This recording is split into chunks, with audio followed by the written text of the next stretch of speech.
أعوذ بالله من الشيطان الرجيم بسم الله الرحمن الرحيم رب اشرح لي صدري ويسر لي أمري واحلل عقدة من لساني يفقهوا قولي رب زدني علما اللهم فقهنا في الدين آمین اللہم صلی علی محمد وعلی آل محمد۔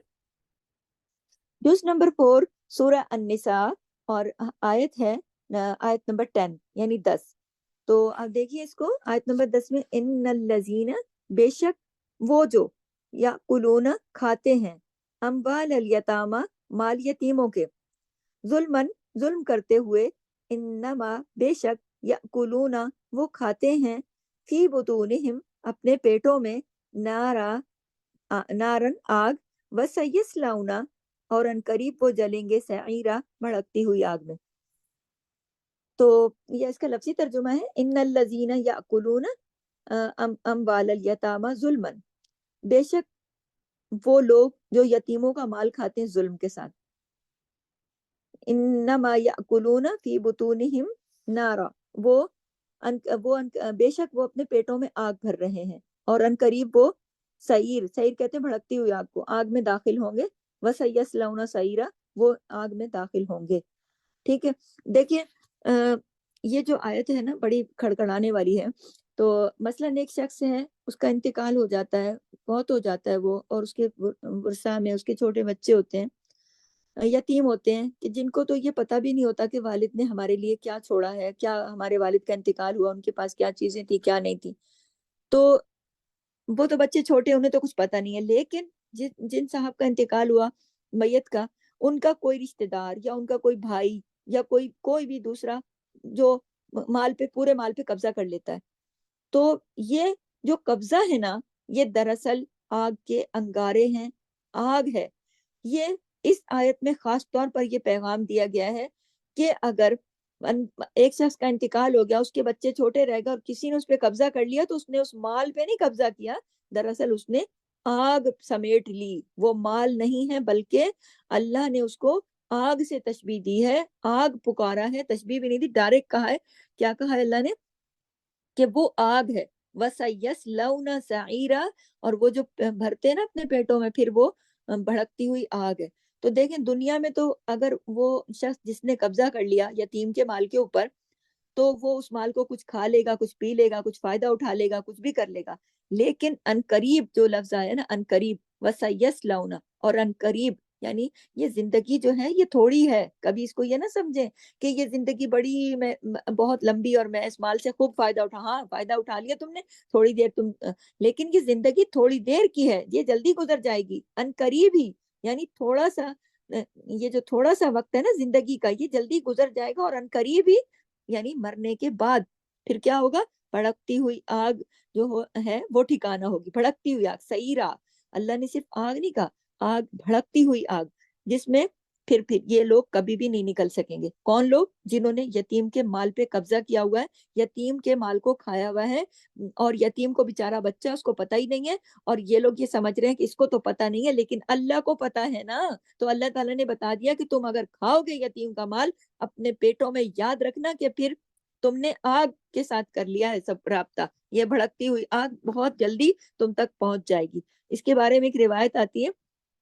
کہ جنگ احد کے بعد جو تھے، حضرت سعد بن ربی کی بیوی جو تھی وہ آئی حضور صلی اللہ علیہ وسلم کے پاس۔ حضرت سعد کون تھے؟ یہ حضرت سعد وہ تھے کہ عبد الرحمن بن عوف جب ہجرت کر کے مدینہ آئے تھے نا مکہ سے، تو وہ سعد بن ربی کے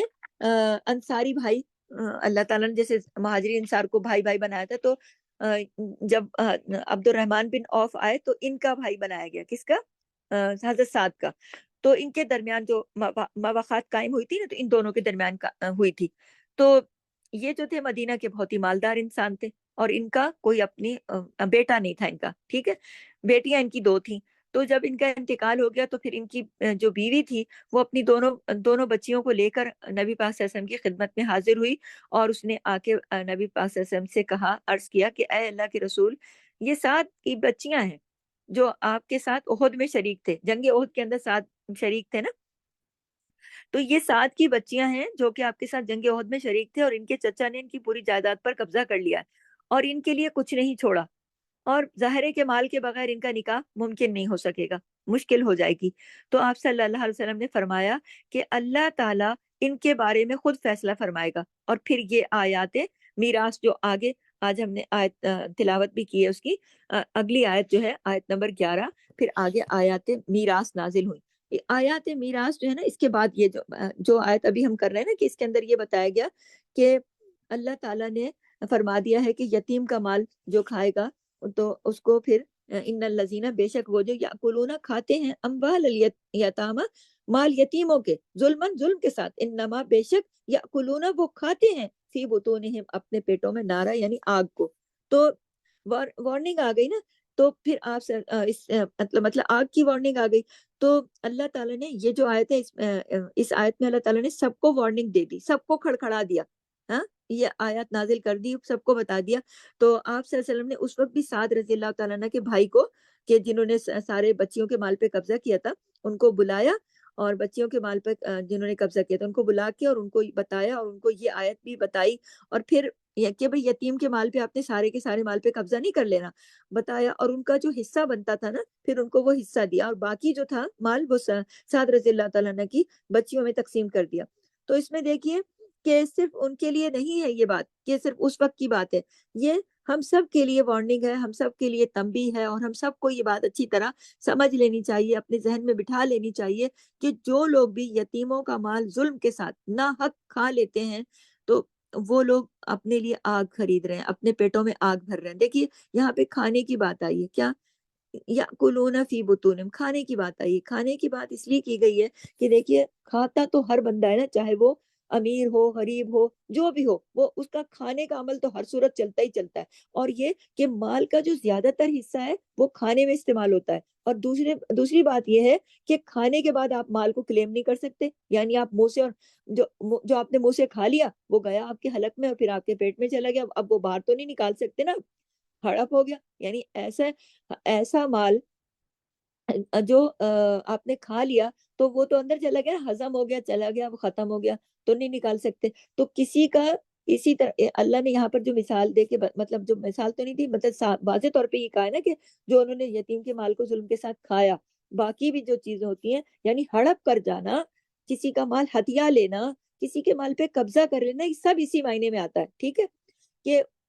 اس پر قبضہ ایسا جما لینا کہ پھر اس کو ان کے ہاتھ سے نکالنا مشکل ہو جائے، واپس لانا مشکل ہو جائے، اس کو کلیم نہیں کر سکتا بندہ، کسی صورت بھی پھر اس کو نکلوا نہیں سکتا، تو واپس دیتے نہیں نا لوگ، مطلب تو اس کو کہتے ہیں، چونکہ دیکھیں یہاں پہ مال کے کھانے کا ذکر ہے نا، تو ساتھ میں جزا بھی ایسی بتائیے کہ جب اوپر کھانے کا ذکر بتایا کہ بھئی کھا گیا تو وہ کسی صورت پہ نکل نہیں سکتا، اب لوگ قبضہ کر لیتے ہیں، وہ دیتے نہیں ہیں، وہ کسی صورت نہیں دیتے، تو یہاں پھر جب ابھی بتایا نا میں نے کہ مال کے کھانے کا ذکر آیا تو ساتھ جزا بھی ایسی بتائی کہ پیٹ میں پھر آگ ہوگی، یہ یاد رکھیے، پھر فی بطونہم، خاص پیٹوں کا ذکر آ گیا کہ آگ کہاں ہوگی، پیٹوں میں، انما یاکلون فی بطونہم نارا، پیٹ کی آگ کا ذکر ہے، آپ غور کریں کہ پیٹ کی آگ کا ذکر ہے۔ اور ویسے کبھی دیکھیں انسان کے پیٹ میں تھوڑی سی تکلیف ہوتی ہے، کتنی بے چینی ہوتی ہے نا، کتنی بے سکونی ہوتی ہے، تھوڑا سا ہلکا سا پیٹ میں اگر گیس ہو جائے، درد ہو جائے، کوئی بھی مسئلہ ہو جائے تو کتنی بے چینی ہوتی ہے، کچھ بھی اچھا نہیں لگتا، کتنی تکلیف ہوتی ہے، اور جب پیٹ کے اندر آگ ہوگی، استغفر اللہ، اور باہر بھی آگ ہوگی، آپ یہ دیکھیں نا جہنم میں تو آگ ہی ہوگی نا، تو آگ ہی آگ ہوگی، اور پھر بندے کے اندر تو اوپر تو آگ میں جل ہی رہا ہوگا، پھر پیٹ کے اندر بھی آگ ہوگی، یعنی قیامت کے دن پیٹوں میں بھی ایسے لوگوں کے آگ ہوگی، اور ان کے کان اور ان کے ناک اور ان کے منہ سب اندر سے جو شعلے نکل رہے ہوں گے نا، وہ آگ کے شعلے ان کے منہ سے بھی نکل رہے ہوں گے، ان کے کانوں سے بھی نکل رہے ہوں گے، اور اوپر سے یہ کیسی آگ ہوگی، بھڑکتی ہوئی آگ، یعنی بھڑکتی ہوئی، ایک تو آگ ہوتی ہے نا ہلکی سی جلنے، اور ایک بھڑکتی ہوئی،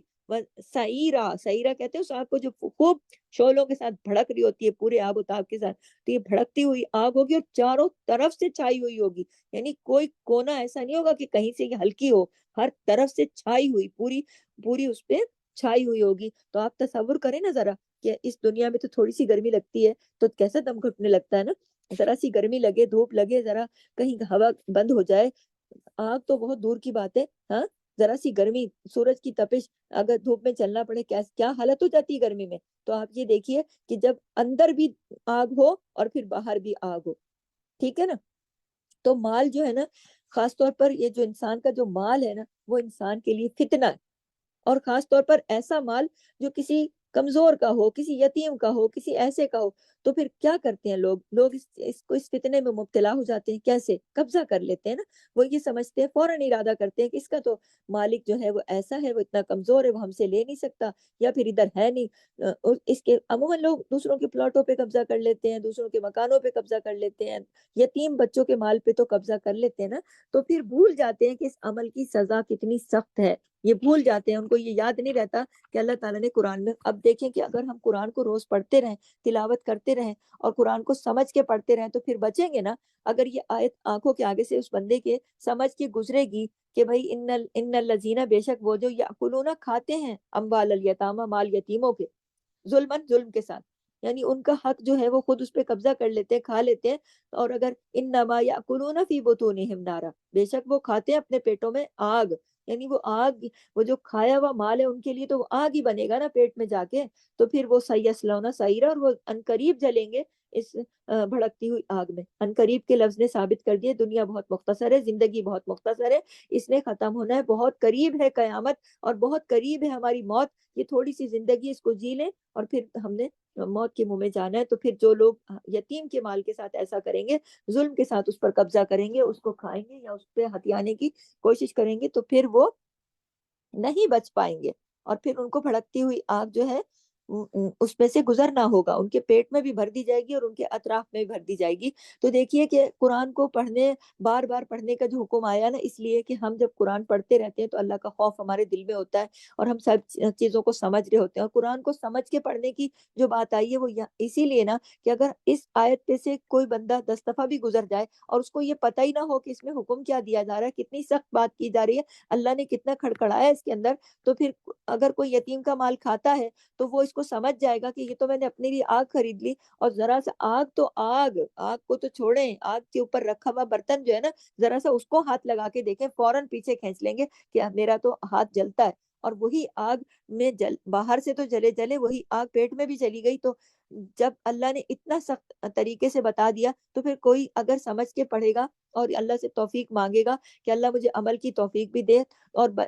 یتیم کے مال کی حفاظت بھی کرتے ہوئے اس کے دل میں خوف ہوگا، تو وہ یتیم کے مال پہ قبضہ نہیں کرے گا نا۔ لیکن اگر کسی نے قرآن ہی نہیں پڑھا، اس کو کوئی طریقہ ہی نہیں ہے، سمجھ میں بھی نہیں آتا، اس کے لیے پھر کیا ہے، پھر تو وہ یتیم کے مال سے ڈرے گا ہی نہیں، اس کو جو اللہ نے ڈرا دیا ہے کہ نہیں کھاؤ،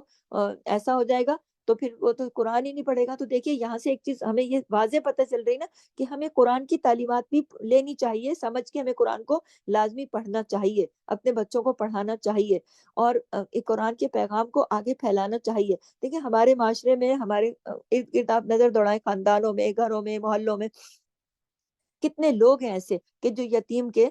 مال پہ قبضہ کر کے بیٹھے ہیں، یعنی یتیم وہ ہوتا ہے نا چھوٹا بچہ جس کے والد فوت ہو جاتے ہیں، تو اب وہ بیچارہ تو خود کمزور ہے، وہ لے نہیں سکتا، اب جو طاقتور ہیں وہ یہ کہتے ہیں کہ ہم تو اس کے کیئر ٹیکر ہیں، اور پھر قبضہ ہی کر لیتے ہیں پورا۔ تو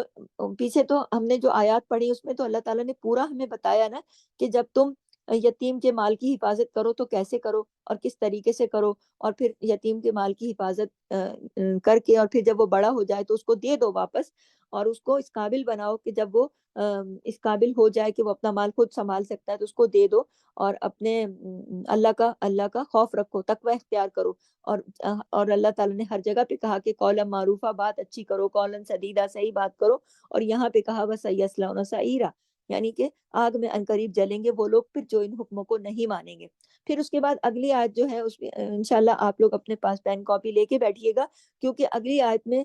جو میراث کی تقسیم کے طریقے اللہ تعالیٰ نے بتائے ہیں وہ شروع ہو جائیں گے، تو اس سے پہلے کچھ بہت ضروری چیزیں ہیں جو میں انشاءاللہ آپ کی گزار کروں گی، تو آپ لوگ اس کو لکھ لیجئے گا، کیونکہ دیکھیں سنی بھی جو بات ہوتی ہے وہ وقتاً اس وقت تو انسان سن لیتا ہے کہ ہاں مجھے پتہ ہے یہ چیزیں، لیکن وقت کے ساتھ انسان بھول جاتا ہے، اور یہ جو علم ہے یہ بہت ضروری علم ہے، اور اس علم کو لینا چاہیے، اس لیے کہ دیکھیے اگر ہم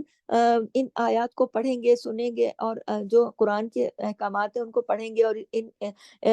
علم الفرائض میں آتا ہے نا یہ وراثت کا جو علم ہے، اس کو علم الفرائض میں، یعنی علم المیراث جو ہے، جو وراثت کا جو علم ہے اس کو علم الفرائض بھی کہتے ہیں، تو اس کا سیکھنا جو ہے ہر ایک پر فرض کفایہ ہے، یعنی اگر کسی کا میتھ اچھا ہے، کسی کو اچھے سے بات سمجھ میں آتی ہے، لکھنا آتا ہے، تو وہ اس کو لکھے اپنے پاس، سمجھے اس کو، اور اس کو اس کا کیونکہ دیکھیں نبی کریم صلی اللہ علیہ وسلم نے خود فرمایا نا کہ میں وفات پانے والا ہوں، اس علم کو سیکھو. تو اس اگلی جو آیت ہے جس پر ہم جائیں گے خاص طور پر وہ آیت ہے، تو وہاں سے ہم اپنا شروع کریں گے. تو اس وہاں یہ چیزیں اب آپ کو نوٹ کرنی ہوں گی، یہ آپ کے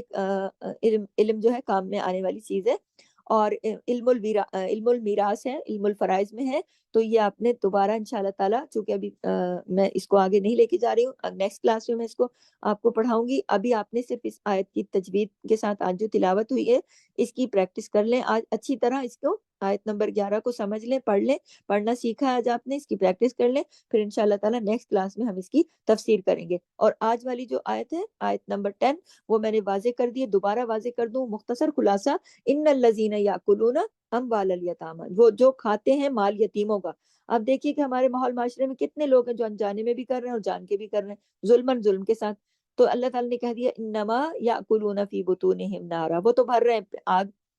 اور وہ سیصلون سعیرا، ابھی اس دنیا میں جو کھا رہے ہیں وہ آگ بھر رہے ہیں، اور قیامت میں تو پھر بہت جلدی عنقریب وہ جلیں گے بھڑکتی ہوئی آگ میں. تو ان کے یعنی کہ یہ جو کھایا ہوا مال ہے ان کے لیے پیٹوں میں آگ، کھایا ہوا مال آگ ہے. اور قیامت میں وہ سیصلون سعیرا، جو کہ زندگی بہت مختصر ہے، بہت جلدی عنقریب کا جو لفظ ہے نا، سیس، یہ جو سین ہے نا یہ عنقریب کو واضح کر رہا ہے. سیصلون سعیرا، بہت جلدی پھر وہ بھڑکتی ہوئی آگ میں جائیں گے. تو اللہ تعالیٰ ہر ایک کو اپنے حفظ و امان میں رکھے اور نیکی کی توفیق اور ہدایت دے، اور ان چیزوں کو سمجھنے کی دے، اور سمجھ دے اور تقوی اختیار کرنے والا بنائے. اور اگر کسی کے پاس یتیم کا مال آتا ہے تو وہ یتیم کے مال کی حفاظت کرے جس طرح اللہ نے حکم دیا ہے، اور یتیم کے حوالے کرے جس طرح اللہ نے حکم دیا ہے. کبھی بھی ناحق ظلم کے ساتھ، یعنی اس کا حصہ نہیں بنتا اور وہ بلا وجہ یتیم کے مال پہ قبضہ کر لے، یتیم کے مال کو ہڑپ کر لے، یتیم کے مال کو کھا لے. تو اللہ تعالیٰ اس سے محفوظ رکھے، کیونکہ یہ بہت ہی خطرناک بات ہے، کیونکہ یہ پیٹ میں آگ بھرنے کے قابل ہے کہ قریب یہ بات ہے، اور یہ ان قریب یہ آگ میں جلائے جائیں گے ایسے لوگ کہ جو یہ کرتے ہیں. تو اللہ تعالیٰ ہم سب کو اپنے حفظ و امان میں رکھے اور نیکی کی توفیق دے، اور یتیم کے مال کی صحیح دین کے مطابق حفاظت کرنے والا بنائے اور اس تک پہنچانے والا بنائے، اور ہم سب کو آگ سے محفوظ رکھے، اور ہم سب کو اپنے پیارے اور پسندیدہ بندوں میں شامل فرمائے. سبحانک اللہم و بحمدک، نشہد ان لا الہ الا انت، نستغفرک و نتوب الیک. السلام علیکم ورحمۃ اللہ وبرکاتہ.